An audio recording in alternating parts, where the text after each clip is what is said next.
வீட்டை விட்டு கிளம்பும் போது ஐயப்ப பக்தர்கள் தேங்காயை உடைத்துவிட்டு திரும்பி பார்க்காமல் செல்வார்கள்.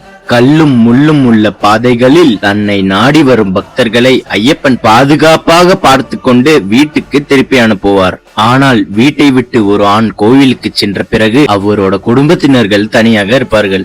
எனவே அவர்களை எப்படி பாதுகாப்பது என்பதை பற்றி யோசித்த ஐயப்பன் கருப்பசாமியிடம் சென்று, கருப்பா, என்னை நாடி வரும் பக்தர்களை நான் பார்த்துக் கொள்கிறேன், அவர்களின் குடும்பத்தினரை நீ பாதுகாப்பாக பார்த்துக்கொள் என்று சொன்னார். அவர் திரும்ப வந்தவுடன் நீயும் வந்துவிடு என்று சொன்னார். அதற்கு கருப்பன், அவர் சபரிமலைக்கு செல்வதும் பிறகு திரும்பி வீட்டுக்கு வருவதும் எனக்கு எப்படி தெரியும் என்று கேட்டார். அதற்கு ஐயப்பன், சபரிமலைக்கு செல்வதற்கு முன் வீட்டில் இருந்து கிளம்பும் பக்தர்கள் தேங்காய் உடைப்பார்கள். அந்த சத்தத்தை வைத்து அவர்கள் வீட்டை விட்டு கிளம்பியதை நீ தெரிந்து கொள்.